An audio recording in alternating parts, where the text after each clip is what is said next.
much for staying tuned to us. This is Tea or Coffee on Impact Television. If you haven't followed us on any of our social media platforms, now it's time for you to do so at Watch Tea or Coffee on Instagram, at ImpactTV, and at ImpactTV UK.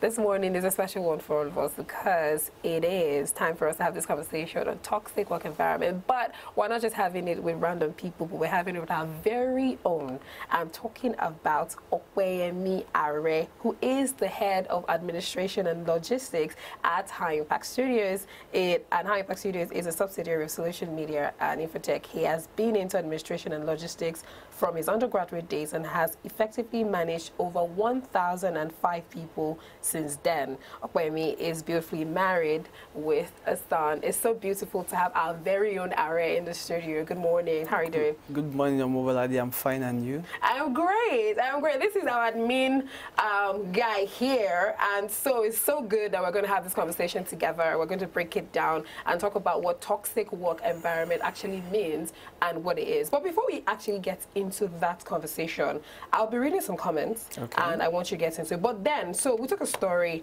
this morning about a boss, a CEO and a co-founder of a tech company that was really breathing down, well, according to the reports that we got, was really breathing down into people's necks.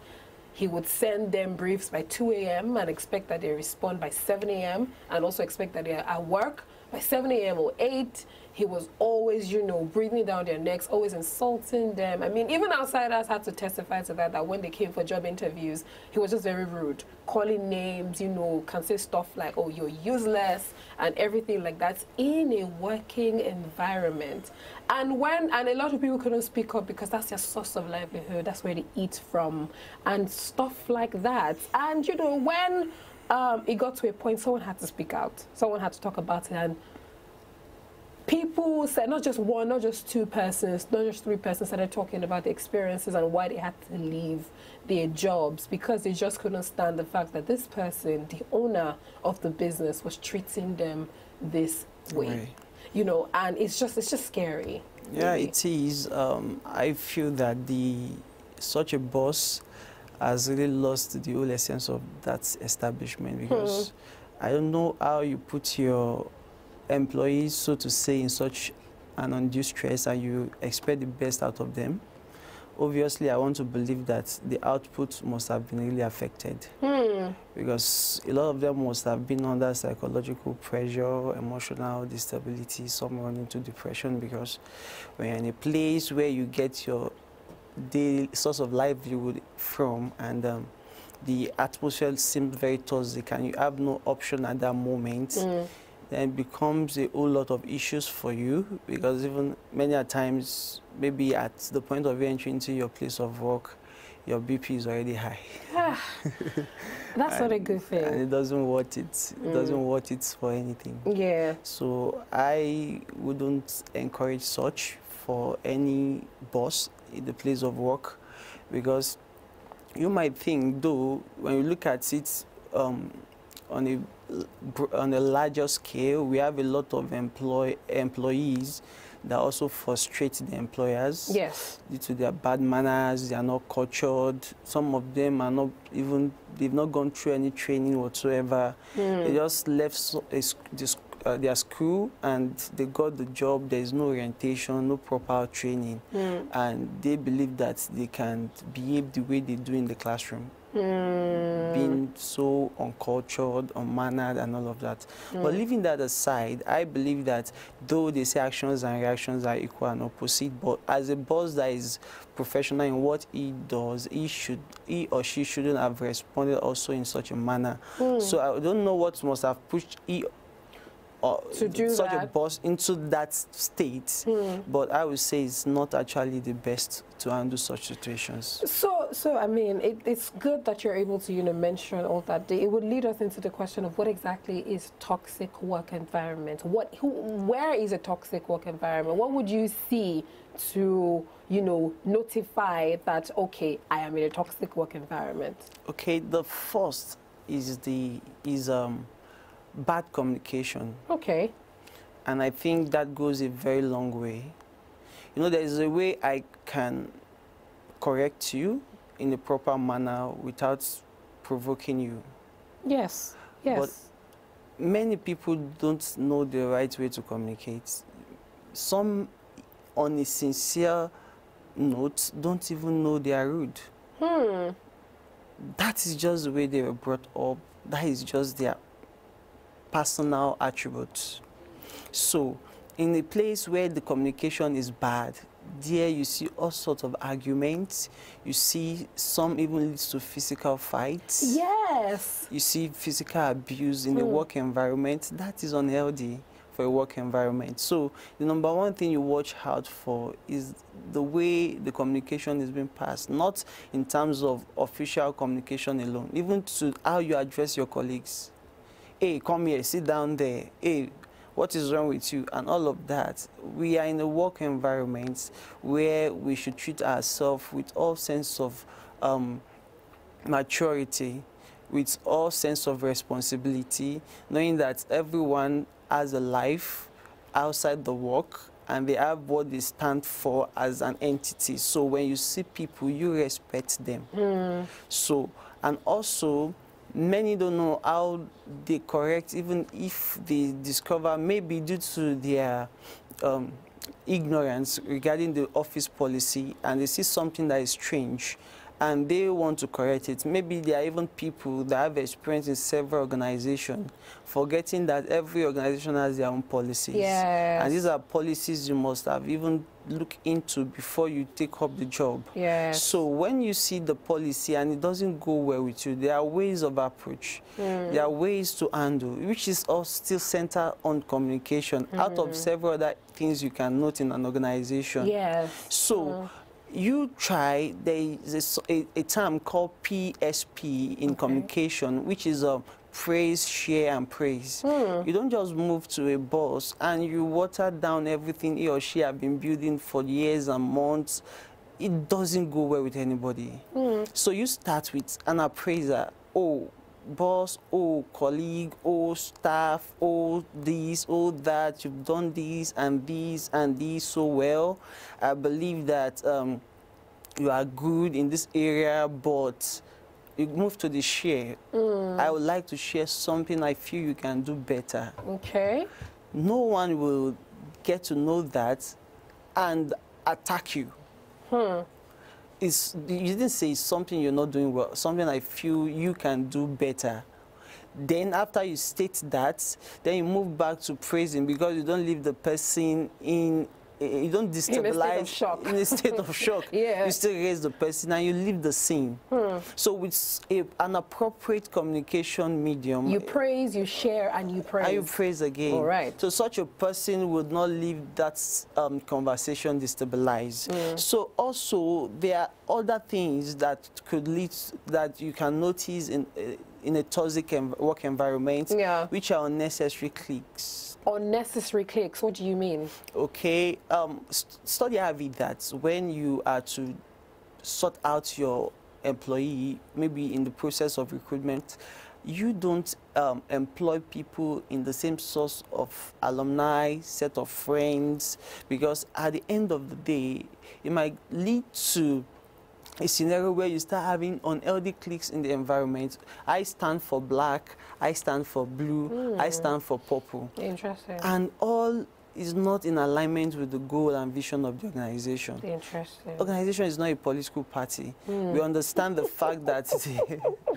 Interesting. we understand the fact that there is office politics. Yes. You can't rule that out anywhere. There's politicking everywhere. Everywhere. Yeah. But the main goal of that organization is not for political parties. Yes, it's for you to get your work done. Get your work done. That is the main aim. So in a situation where you start seeing cliques having more, raising unnecessary agenda above the vision of the organization, then it's becoming toxic. Now, you see, I like that you've been able to break down some of these things, because that will lead us into the conversation that we're having this morning. So, you know, some people shared some comments online that I'll be reading to you, so we can, you know, rub minds and see where the person went wrong. And also, there was one that I read earlier that I'm going to read again, just to hear what your view is on this particular story. So it says, My former employer told me I couldn't go for a fully sponsored international conference for a week. She went behind to claim my role and went for the conference in America. I found out through her friend. One of the saddest days of my life. How do we address that? That is really bad. Like, how do we, this is your, not your colleague, but your senior colleague, somebody that is above you. That you confide in. Exactly. And you expect to raise you up. Yes. You expect to support you, help you in career growth. Yes. And it went in development and growth, really. That's the job of your manager. That is totally wrong. And it's something anyone can take offense of. Because you know, it's not that you turned down the offer alone. You went behind the person and take the same role. So you blocked your subordinate of a job opportunity and you took it upon yourself to siphon it, and you just went. Those is unethical. They are bad work approaches, and it's also part of the things that contribute to a toxic work environment, because you can't expect such a person to see the boss the following day or some other time and is being pleased with such a person. It's very quite unprofessional. If you feel that at that moment such an employee can't go for such a training, you state it officially, you state out the points, make it clear, but not you going behind again and take the same offer behind him and you feel that it's going to go well. But if I may ask, what can be done in situations like this? Like, I mean, this person is already your boss. We already have this. Now, I believe that, you know, in this part of the world, there's already that fear. You know, there's already that thing, unresolved fear that people have for authority, for constituted authorities. That is, you know, you can't look them in the eye, you can't do this, you can't do that, you can't talk back and all of that. So you don't even know how to, you know, relate with them apart from, oh, good morning, sir, yes, ma'am, yes, sir, and all of that. And then you do your job and you leave. There is no, it takes like a boss that is down to earth to actually break that barrier and, you know, talk to. It's very interesting sometimes when people go to certain works and see that, oh, their boss is playing with them, having conversations with them, asking them how they're doing and all of that, because what they're used to is, no, yes, like some form of static air and environment. So there's already that mentality. Now, your boss, as a constituted authority that you're not even sure you have a relationship with, has done something wrong to you. Who do you talk to? Okay, that is where the place of the human resources department comes in. But wouldn't it seem like you're reporting? Okay, now, you are unpleased with a particular approach. And you know very well that if this same person is not approachable. So if it's someone that is approachable, is a different ballgame. So you can approach the boss, maybe, maybe not. Maybe he or she even have a much more reason why she went there. Maybe both of you even applied to the same career growth at the same time. Maybe that was what I was saying in my first statement, that the reason why such an offer is being turned down has to be clearly stated. It's just like a child that needs to play with something that can harm the child. You don't just take it off the child. You let the child know the consequence of playing with such a thing. So you make it clear. Communication is key. You make it very visible, very clear, put it on the table and analyze. So, but in a situation where the boss is not approachable, and you know that that can raise a whole lot of physical assault and all of that. So the human resources is already there. That is their job. So it's not as though you are reporting. There is no almighty in the work environment. We are all accountable for each other. Yes. Because if accountability is taken off, it shows that someone as an individual might be going wrong, and every other staff that is on that set of toxic environment, they see that their boss is riding on the wrong lane, and all of them kept short. There's something they can do. They feel that is your business. But no, there's something you can still do. Yeah. You can. If he or she is approachable, please approach such a person. Share your view. At instance of every man's life, there are times you are alone and you meditate. You can reconsider. And that might really save such a boss from such a mess. Because that is why I was saying there's no almighty anywhere. the workplace is where we all are to come together, strategic meeting and strategic planning, and we resolve it. So that is what we call about team bonding, teamwork, and all of that. Yeah. But in a case where such a boss is not approachable, you approach the human resources. You explain it, not as though you report, but as though what you feel, and you know that it doesn't go well with you. Yeah. And you know that can lead to something toxic and all of that. I believe that as a professional human resources, they know how to go about it and get it resolved.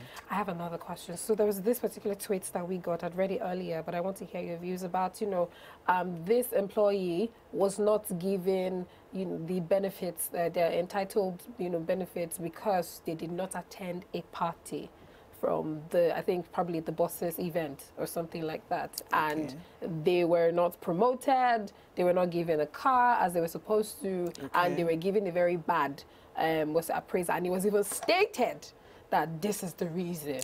Okay. Like, how can you sort that kind of situation? Okay, but I would say that every organization has their policy. Yes.